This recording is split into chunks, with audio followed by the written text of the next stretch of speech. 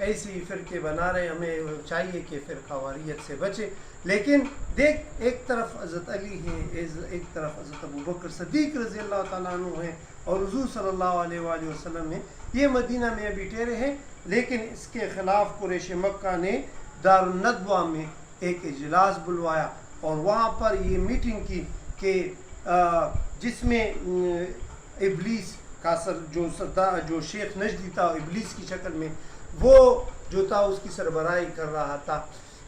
تو ان لوگوں نے کچھ مشورہ کیا. کچھ نے کہا کہ حضور صلی اللہ علیہ وسلم کو منبدر کر لیں گے, کس نے کہا کہ قیدی کر لیں گے, لیکن اس شیخ نجدی نے کہا کہ اس کو قتل کر دیا جائے, نعوذ باللہ. اور کس طرح قتل کرو گے کہ ایک قبیلے کا بندہ نہیں کرے گا, بلکہ ہر قبیلے سے ایک ایک نوجوان لیا جائے تاکہ تمام قبیلے پھر یکجا ہوں. تو اس نے کیا کیا, اس نے ہر قبیلے سے ایک چند نوجوان چنے اور اس کو حضور صلی اللہ علیہ وآلہ وسلم کو قتل کرنے کا منصوبہ بنایا. اچھا, حضور صلی اللہ علیہ وآلہ وسلم اور حضرت ابوبکر صدیق رضی اللہ تعالیٰ عنہ نے, بلکہ حضرت ابوبکر صدیق نے 2 اونٹیاں پہلے سے تیار رکھی تھی ہجرت کے لیے. لیکن اس سازش کا جب حضور صلی اللہ علیہ وآلہ وسلم کو پتہ چلا تو اس نے حضور صلی اللہ علیہ وآلہ وسلم نے حضرت علی رضی اللہ تعالیٰ عنہ کو اپنے بستر پر سلایا. جب مشرکین مکہ نے حضور صلی اللہ علیہ وآلہ وسلم کے گھر کا محاصرہ کیا تو حضور صلی اللہ علیہ وسلم نے جب دروازہ دیکھا تو اس نے کہا کہ مشرکین مکہ جمع ہو چکے ہیں. تو حضور صلی اللہ علیہ وسلم نے سورہ یاسین کی تلاوت جو ہے وہ شروع فرمائی, اور جب سورہ یاسین کی تلاوت فاخشیناہم فہم لا یبصرون تک پہنچی تو حضور صلی اللہ علیہ وآلہ وسلم کا معجزہ کہ ان کے آنکھوں پر پردے آ گئے, اور حضور صلی اللہ علیہ وآلہ وسلم اسی میں سے حضرت ابوبکر صدیق رضی اللہ تعالیٰ عنہ کے گھر کی طرف نکلے, اور حضرت ابوبکر صدیق رضی اللہ تعالیٰ عنہ کے ساتھ غار ثور کی طرف سفر کا آغاز کیا. جب مشرکین مکہ نے دیکھا کہ حضور صلی اللہ علیہ وآلہ وسلم کی جگہ تو حضرت علی رضی اللہ تعالیٰ عنہ ہیں, تو اس نے حضور صلی اللہ علیہ وآلہ وسلم کے پیچھے تلاش شروع کی اور اعلان کیا کہ جو بھی حضور صلی اللہ علیہ وآلہ وسلم کو قتل کرے گا, نعوذ باللہ, یا لائے گا, تو اس کو 100 اونٹ انعام میں دیے جائیں گے. اللہ تعالیٰ کی جو فیصلے ہوتے ہیں وہ الگ ہوتے ہیں, انسانوں کی منصوبہ بندیاں الگ ہوتی ہیں. حضور صلی اللہ علیہ وآلہ وسلم اپنے پیارے دوست حضرت ابوبکر صدیق رضی اللہ تعالیٰ عنہ کے ساتھ غار ثور میں گئے. وہاں پر یہ لوگ حضور صلی اللہ, یعنی کون سے لوگ, یہ جو مشرکین مکہ تھے وہ حضور صلی اللہ علیہ وآلہ وسلم کے پیچھے گئے. اچھا, ان میں جو لوگ غار ثور کی طرف پہنچے اس میں اس کا ایک بہت بڑا سردار اور چالاک سردار جس کا نام امیہ بن خلف تھا, وہ اس غار کی طرف نزدیک ہوا. لیکن اللہ تعالیٰ کی قدرت اور معجزہ اور کرشمہ دیکھے کہ اس غار کا جو منہ تھا اس میں کیا ہوا کہ کبوتروں نے ایک گھونسلہ بنایا تھا جس میں انڈے بھی تھے, اور مکڑی نے اپنا جالا بھی بنایا تھا. اچھا, اسی کبوتر کی نسل آپ لوگ آج بھی مکہ مدینہ میں باقاعدہ دیکھ سکتے ہیں. آج بھی آپ جو لوگ عمرے کے لیے جاتے ہیں, حج کے لیے جاتے ہیں, تو وہی کبوتر وہی پر اس کو نظر آتے ہیں, یہ اسی کی نسل ہے. اچھا, حضور صلی اللہ علیہ وآلہ وسلم کو اللہ تعالیٰ نے معجزانہ طور پر جو ہے بچایا.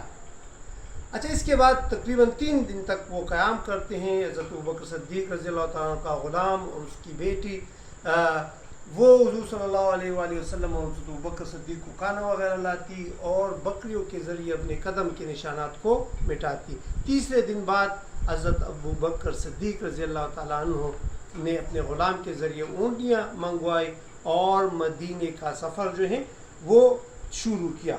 اچھا, راستے میں لوگ اس کے پیچھے جا رہے ہیں. ایک بندہ جس کا نام سراقہ بن مالک تھا وہ حضور صلی اللہ علیہ وآلہ وسلم کے پیچھے جا رہا تھا, اس کا گھوڑا. لیکن جیسے اس کا گھوڑا حضور صلی اللہ علیہ وسلم کے قریب پہنچا تو اس کا گھوڑا زمین بوس ہو, یعنی گرا, زمین بوس ہونے لگا. پھر وہ اس کے پیچھے پیدل چلنے لگا, اپنے گھوڑے کو پھر روانہ کیا.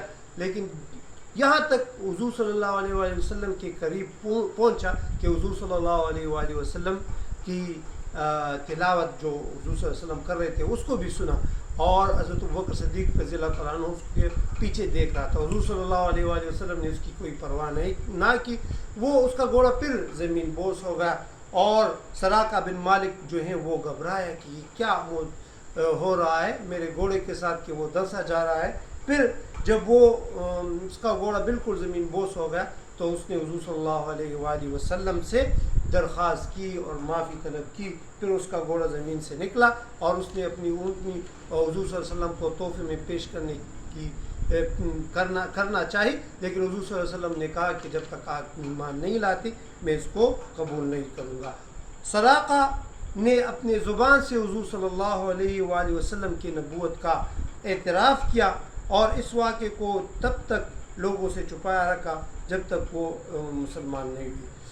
تو حضور صلی اللہ علیہ وآلہ وسلم کا یہ سفر جاری ہے. انشاءاللہ یہاں سے آگے پھر کیا ہوتا ہے انشاءاللہ آپ لوگ اگلے ویڈیو میں سنیں گے کہ حضور صلی اللہ علیہ وسلم قباء کے مقام پر قیام کریں گے جہاں پر آپ لوگ نے سنا ہے کہ وہاں پر مسجد قباء ہے.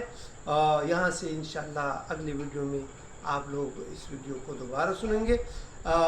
ہمارے اس یوٹیوب چینل القاری دوست محمد, اس میں القاری دوست محمد صاحب جو ہیں وہ پشتوں میں بھی بیان کرتے ہیں, اس کو آپ لوگ سنیں گے. اس کا بھی آرٹ وائز آپ لوگ جو ہیں ملاحظہ کریں گے. جس کو اردو نہیں آتی وہ پشتوں کا یہ ورژن دیکھے اور جس کو اردو آتی ہیں وہ اس چینل کو سن لیں اور اس جو بچے سنتے ہیں نا اس قصے کو پھر بڑوں کو سنائیں تاکہ آپ کو یہ یاد ہو جائے. ہمارے چینل کو ضرور سبسکرائب کر لیں اور اگر آپ کی کوئی بات ہو, کوئی مشورہ کرنا چاہے یا کوئی کمنٹس ہو تو کمنٹس میں بھی کہہ سکتے ہیں. اور ہمارا جو نمبر ہے 0312 83 83 53 اس پر بھی آپ اپنے مشورے سے ہمیں آگاہ کر سکتے ہیں. تب تک کے لیے ہمیں اجازت دیجیے. وآخر دعوانا الحمدللہ رب العالمین.